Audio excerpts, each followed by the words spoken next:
নমস্কার বন্ধুরা, লাবণী রান্নাঘরে আরও একবার স্বাগত জানাই তোমাদের সকলকে। আজ বর্ষার স্পেশাল ভোলা মাছের একটা রেসিপি তোমাদের সঙ্গে শেয়ার করছি। প্রথমে এখানে আমি মাঝারি সাইজের ভোলা মাছ নিয়ে নিয়েছি, সেগুলোকে আঁশ ছাড়িয়ে পরিষ্কার করে কেটে নিয়েছি। এখন আমি এর মধ্যে লবণ আর হলুদ মাখিয়ে ভালো করে ভেজে নেব। যেহেতু এটা সামুদ্রিক মাছ, ওই জন্য একটু কড়া করে ভেজে নিতে হবে, আর ভোলা মাছ কিন্তু একটু খুলে যায়, ওই জন্য আমি একটু শক্ত করেই ভেজে নিয়েছি।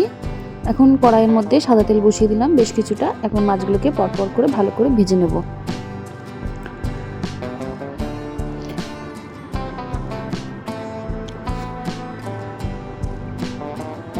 এখন বর্ষাকাল, তো মাছ ভোলা মাছ বাজারে প্রায়ই উঠবে।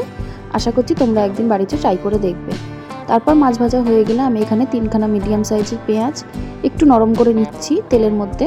তারপর কাঁচা লঙ্কা আর একটা টমেটো কুচি কুচি করে কেটে এর মধ্যে নরম করে নিলাম। আর এর মধ্যে দিলাম 1/2 চামচ হলুদ, 1 চামচ কাশ্মীরি লঙ্কার গুঁড়ো।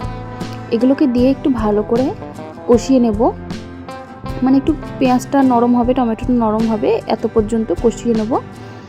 তারপরে এর মধ্যে আমি দিয়ে দেব একটু একটু করে জল, আর জল দেওয়া দিয়ে কষাবো যাতে লেগে না যায়। তারপরে এর মধ্যে দিয়ে দেবো 2 চামচ আদা রসুন পেস্ট।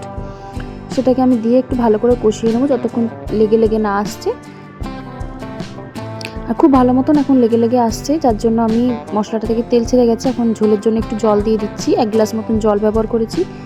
যেহেতু ভোলা মাছটা আমি শুকনো করবো, ওই জন্য আমি টকবক করে জলটা ফুটিয়ে নিয়ে মাছগুলোকে ছেড়ে দিলাম। এখন অপেক্ষা করতে হবে একদম গা মাখা হওয়া পর্যন্ত। তারপর এখানে ঝোলটা অনেকটাই কমে গেছে। এখন আমি এর মধ্যে দিয়ে দেবো কুচি করে রাখা ধনেপাতা দিলে কিন্তু ভোলা মাছের টেস্টটা অনেকটাই ভালো লাগে। তো এখন শুকিয়ে গেছে পুরোটাই। এখন আমি নামিয়ে নেব। গরম ভাতের সঙ্গে কিন্তু খুব ভালো লাগবে। আশা করছি তোমরা বাড়িতে বানিয়ে খাবে। ভিডিওটা ভালো লাগলে অবশ্যই কিন্তু লাইক শেয়ার কমেন্ট করো, আর আমার চ্যানেলটাকে কিন্তু অবশ্যই করে সাবস্ক্রাইব করে নিও। দেখা হচ্ছে পরের দিন। ততক্ষণ পর্যন্ত তোমরা ভালো থেকো, সুস্থ থেকো।